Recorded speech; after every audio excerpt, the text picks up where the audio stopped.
2024 is almost over and we're heading into 2025. And for me, that means thinking about what projects I'd like to work on in the upcoming year. So I've made a list and I thought in this video we'd go through it and see what's on my agenda for knitting plans and other plans in the upcoming year.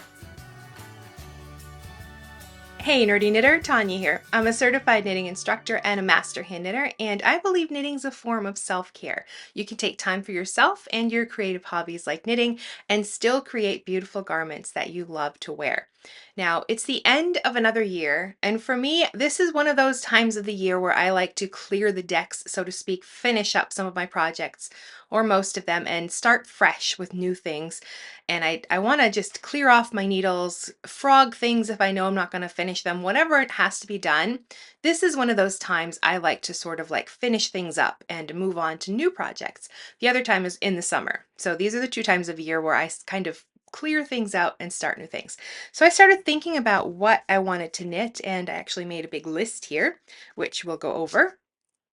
But it's sort of divided up into a few categories, and I thought we would do a screen share and I would show you some of the patterns that I'm planning to work on. Now, one caveat, there's quite a lot here. I think at least 12, so that I'm not going to be casting them all on right away. It's just thinking about, okay, I'd like to use up this yarn I have, or this specific pattern I'd love to knit, or this technique I'd like to learn. Those are usually how I pick my patterns. But I thought we would just go over them, and I'm not going to be casting them all on in January, but this is probably most of the things that'll be upcoming that you'll see in future podcast episodes. Now, I've got it divided in a few categories. First of all would be last year's yarn. So I usually get a lot of yarn at Christmas time, and I usually pick it out myself. So Knit Picks always has their big sale in November, so I will fill a cart for my husband or my in-laws. Makes their shopping easy. I know what I'm getting, but instead of just getting random yarn, I would rather have like yarn for specific projects. And last year I got a lot of yarn from my in-laws and my husband, and I still haven't finished knitting all of the projects that yarn was intended for. So those are the first things on my list. Then I have a couple of new tops I'd like to knit for summer. So I know it's winter now, but I'm just thinking ahead about what I'd like to have in the summer, and a couple of new tops would be nice. So I just bought the yarn for those, and that yarn is here too. So we'll talk about that. And then I have a Yarnable subscription. And if you've watched any of my videos in the past, I've mentioned this before, I'm not huge on having a big yarn stash. You can see like behind me, there's this cubby with some yarn, and I do have leftovers down on the bottom of that shelf. There's some bins with leftover yarns. I don't keep a big stash of yarn, just like yarn I purchase that's intended for specific projects. And then I have this Yarnable subscription. So this is the one where it is kind of building my stash, and I probably have like 5 or 6 skeins of it there now. So some of the things on this list are specifically to use up some of that yarn, just small 1 skein projects. Then I have a couple of crochet projects that I'd like to work on as well. And then depending on how long this video is going to get, I have like a list of work things as well that I know I'd like to do, where it's still knitting related, but it's probably going to be either a tutorial or a YouTube video, or maybe for like a class that I might be teaching or something like that. Then I will have those projects as well. So it's all divided up into topics, but we're going to go to my computer and the screen, which is right in front of me, and we're going to look at the patterns that are hopefully going to be coming up in the future. This first section of patterns on my list is yarn I actually got for Christmas last year, and I just haven't gotten around to knitting with it yet, but it was picked specifically for specific patterns, and this is one of them. I love Jennifer Beale's designs. She has this way of combining texture and color work, and it's just so lovely. I've knit one of her, like a summer top from her. I have purchased multiple patterns with plans to knit them, and I think this is the second of hers that I actually have the yarn and I'm going to knit it. I'm using Swish DK. The color, my base color is going to be Gulf Stream. It's sort of like this lovely nautical blue, and then another shade of blue and white for the steeked color work on the sleeves. Now, I've only quickly read through this pattern, but if I recall from quickly reading through, you start actually with the color work first, and that's done in the round. Then you steek, and then you pick up stitches to do the sleeves and the body. And that's as far as I got in my reading, but I really think the design, she has like a unique way of constructing different patterns, and I love that, and the way she combines texture and things. So it's just this really pretty open front cardigan. There's a really good shot of it. You can see some of the texture in the body. It's like a basket weave pattern, and then there's this wide ribbing in the front, and that color work that just runs down the length of the sleeve, and more of that nice big cuff here. So I am just looking forward to casting this one on. I think I might be casting this one on over Christmas. I have another sweater I'm still working on, and I usually have a rule about that, but it's Christmas and I really want to get this one cast on so I can start, hopefully get it finished, and I can like at least wear it for part of the winter, because it looks like it'll just be something that's really comfy to wear with like leggings or something like that. So this is another pattern that I had on my Christmas wish list, the Funchal or Funchal Moebius by Kate Davies, and my yarn too I got last year. I'm using Knit Picks palette in Cosmopolitan and Blush, so pretty similar to hers. It's going to be like a bright pink and then more of a pale pink with it instead of like the gray that she has. But I just thought it was really pretty. It's just basic color work done in a tube, which I love to do, so nothing particularly difficult about this one, and then like sewing the two ends together. But I've got the yarn for that already, so I might be casting that one on over Christmas as well, since this one doesn't seem like it's going to be like a ton of like brain power to do this one. So the third project in this list of last year's yarn are the Cabled Trellis Socks by Stephen West. So I've seen a lot of these patterns where you combine like two different colors, one that has sort of like this traveling cable pattern and then another color in the background. And I've been looking at them, and last year I picked one out and I decided I want to knit them. So, but they've just been sort of sitting there, but hopefully I can get them cast on pretty soon. But I thought for the background color, it would be nice to use sort of like a gradient yarn. So I'm using Knit Picks Chroma Fingering, and then just pairing it with a white yarn for like just the contrast. Because I just think it would be really nice to use like a color that sort of fades like a gradient from one color to the next.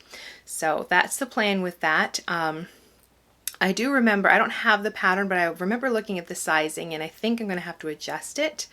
It's been a while since I've looked at it, but just because I have a wide foot, but I don't think it's going to be that difficult to adjust. But that is another one that's on my list of things to get to. Now last year when I ordered all my Christmas yarn, I got a bunch of yarn just to dye for different projects. So some Bare Capretta Superwash, which is a blend of superwash merino and cashmere and nylon, and very soft. I really like this yarn.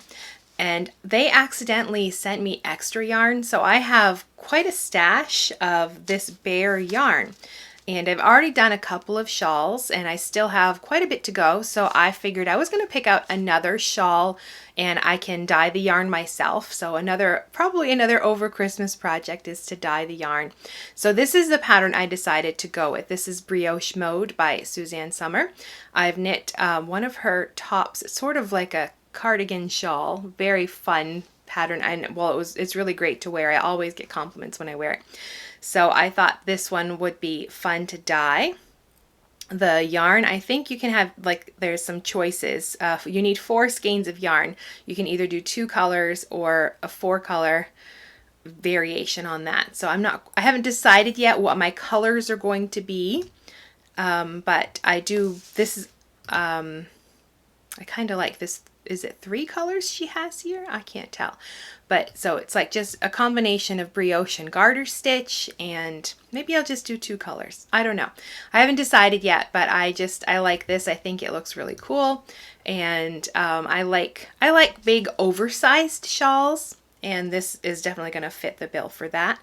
But I have no idea how it's constructed. I haven't purchased the pattern yet, but it does say it's modular construction, so you're going to probably be working pieces.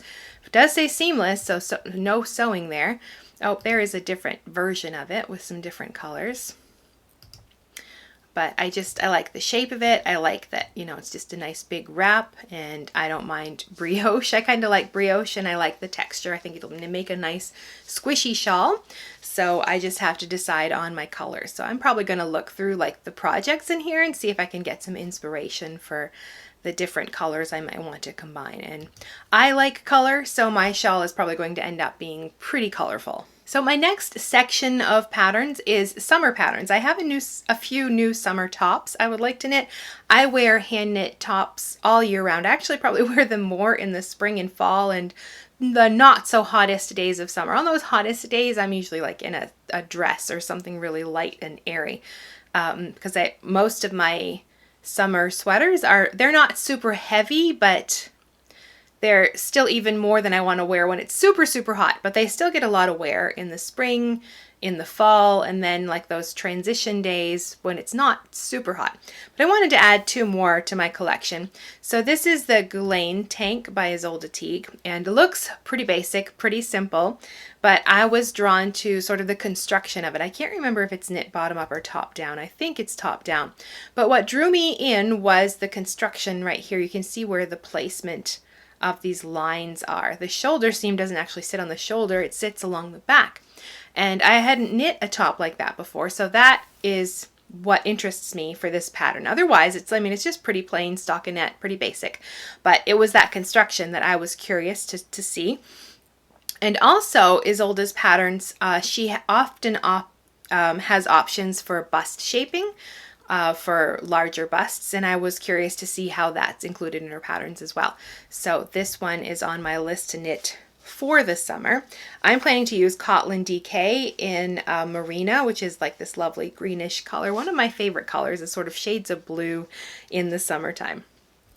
So this one is on my plans for knitting before summer, so I have it to wear then. Now the other one that is on that summer list is the Calm Night Cami by Lily Kate France. Now her designs have been on my list for a while because I really love the way she has for like her finishing details. They always look like really well finished, like just the way this armhole has been finished, this little detail down the side. Like I'm impressed with the way she finishes her garments. So I've got quite a few on my list. This is the first one I'm planning to knit, so it's perfect for summer. I think this one is knit top down as well. Yes, it is top down.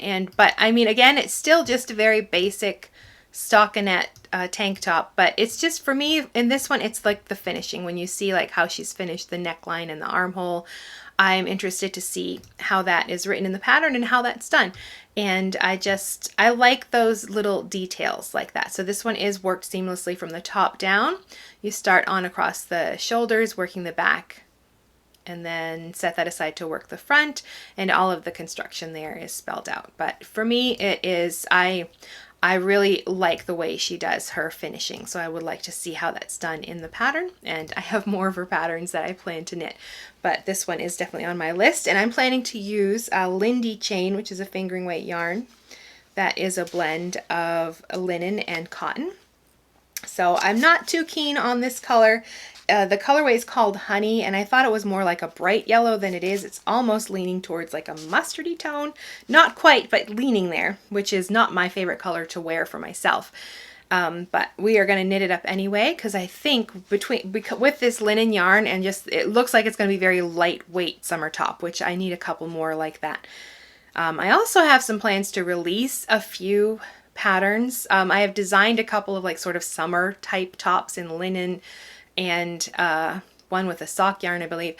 But they're published with like publications, and then like after so many months or years, those rights revert back to me. So I need to get the yarn and knit up some samples for myself so I can like have them for photographs and stuff like that. So that's also technically not on this list, but kind of in my brain as well. So I'll have hopefully 4 new tops for summer, 2 that I want to knit for myself, and then 2 designs that I can now self-publish. So I'd like to get those published as well. The next section of patterns is for my Yarnable subscription. So I'm starting to get a little stash of yarn, and I don't like having a bunch of yarn in it that I don't know what I'm going to do with, so I have some plans. I'm not sure when I'm going to get to all of these, but I do have 3 patterns picked out for some of the yarn that is in that Yarnable subscription.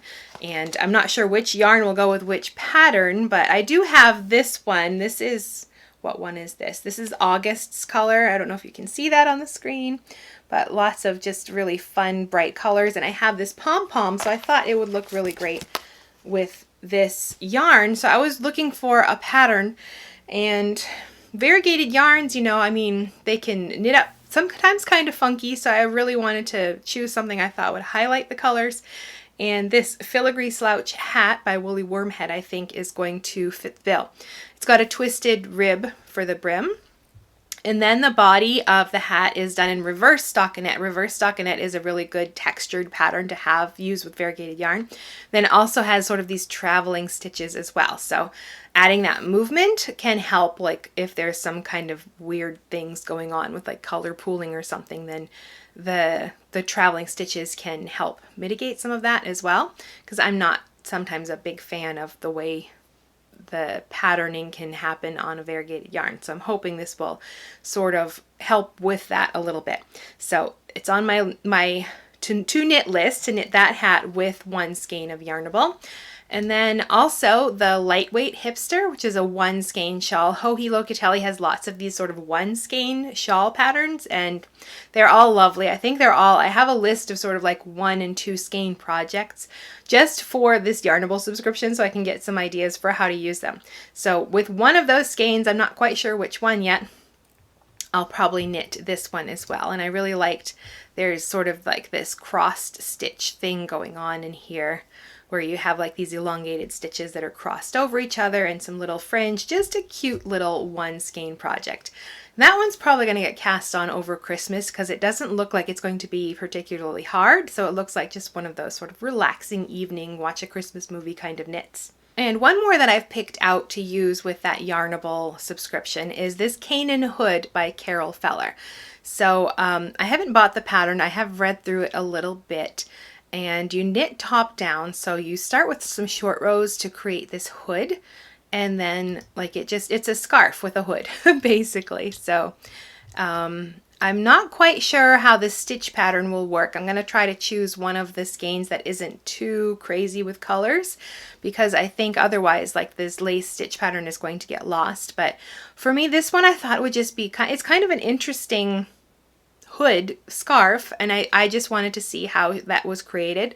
It's another one of those things where I'm kind of drawn to the construction and I want to see how it's done, and for me the best way to do that is to actually cast on the project and knit it. So I'm going to knit this one with one of those skeins of Yarnable yarn. Now this is sort of an overlap category. I'm still planning on using some Yarnable yarn for this one, but this is going into the crochet projects now. I have a few of those. I've done a couple of crocheted blankets in the past, and I thought it was time to reintroduce some more crochet because it's been a while since I've done that. And I just got some Tunisian crochet hooks, and I thought I should give Tunisian crochet a try. And I got a few books from the library so I can learn the techniques. Toni Lipsey, TL Yarn Crafts, has a book about it, so I have that one and another one from the library. I did flip through and look at the patterns, but none of them use fingering weight yarn, and I'd like to use another skein of my Yarnable yarn. So I found this one, her Party Punch shawl, and this one is just a summer mesh done in Tunisian crochet. So here's my Tunisian crochet project. So I can use a skein of my Yarnable yarn and learn Tunisian crochet at the same time. And for my other crochet project, I have another blanket in mind. The only crochet I've done so far has been 2 Janie Crow blankets, and I'm doing a third of her blankets. So this is the Indigo and Crimson Dreams. Now, when I originally bought this pattern, I was thinking I would buy the yarn in those specific colors and follow that along with that, but I still have a lot of leftover yarn from the other 2 blankets that I've knit. So I thought this design lent itself to like being sort of like a patchwork quilt. So I think I'm just going to pull out all of those yarns and just do, instead of using one of these specific colored themes, I'm going to just make it more of like a scrap patchwork, and I'm just going to use the colors I have here. And hopefully that will work out okay. I might have to buy some like maybe for the edging or something like that, depending on how much yarn I have. It's in a trunk beside me and I haven't looked at it, but I should have plenty to do the majority of this, I think. So that's the plan with that. So I do like this one. It's like smaller squares that I can work on a little at a time. It is charted, which is new for me. Her other 2 patterns were all written instructions, so that was just fine. I haven't done like a crochet chart, so I'm interested in learning more about how to read crochet charts and use that to do this this blanket pattern. Now the last project are some new hand warmers. I was just putting out like all of the the shawls and mittens and hats and things like that, and I realized I have like a couple pair of mittens, but I wanted something fingerless that I can use when I'm walking the dog. And I don't have anything like that. I end up borrowing my husband's and wearing his a lot. And I had some leftover yarn from knitting a shawl. So I've got a bunch of this sort of orangey fade yarn. And I thought like just simple arm warmers would be fine. And I don't even really need a pattern for them. I'm just going to knit until I use up. I might knit them 2 at a time and just use up as much of the yarn as possible. But I was thinking I just want simple thumb holes. I don't want to like do a whole gusset and all of that. So I ran across this pattern from Pearl Soho. So, and the thumb holes are super simple, like just knit flat for that section and then join in the round again and then come back and pick up some stitches. So I'm just gonna be using this as sort of a guide. My stitch count I'll probably cast on like I do for my wide feet. I have wide palms as well, so I'll probably do 72 stitches and then just use up that yarn, and so I don't have a bunch of leftovers. I got to use up the leftovers too. So that's all of like the personal knitting, and then I also have some other sort of work projects. Like I said earlier, I've got 2 summer designs I'd like to release, and then I've got the next session for our group coaching program is coming up where we talk about knitting top-down sweaters. And I thought I would include a section on doing a top-down steeked sweater. Blah, let's try that again, a top-down steeked sweater. So this is the Mattie cardigan by Kristin Drysdale. I already have the yarn for this as well. I believe I'm using Knit Picks palette. It's packed away in a box, so I can't get it out right now. In, I think, just 2 shades of blue, like a dark blue for the sweater and then a lighter blue for the floral print on there. So this is knit top down, seamless, and uses a steek, as far as I remember last time I read this. So I'm just probably going to sort of record some small tutorial things to go with like the sweater knitting class, and then just this will sort of be a bonus for people who want to do steeks in their sweater. Maybe I'll have to do a video here too, because there's quite a few different ways to do a steek and to cut it open and secure it, so I might do something to demonstrate all of those different ways as well. So that's on the work list. And then a few other things. I need some new like slippers, and I like socks, but not oversized. They're a little slouchy, like thicker yarn. So I'm gonna grab some of my leftovers and knit a pair of slipper socks for myself, and I probably will turn that into a pattern as well. And then I would like to knit like an Icelandic Lopi sweater and talk about and learn about the history of like knitting in different geographical locations, and starting with Iceland because that one is, I think, fairly easy as far as color work goes. So some other plans as well, but these are the majority of things that I'm hoping to work on in the upcoming, well, not all in January, that's for sure, but over the upcoming year, maybe the first half of the year. I wonder if I can get all of this done by then. We shall see, I suppose. So those are my plans for the upcoming year, but I'd love to hear about you. What knitting or crochet or other crafting plans do you have planned for 2025? Is there a new technique you'd love to tackle, or a specific project that you've just been dying to knit? I'd love to hear about it, so leave a comment. And if you want to continue hanging out with me, I'll let YouTube recommend a video. So click right there, and I'll see you in the next video.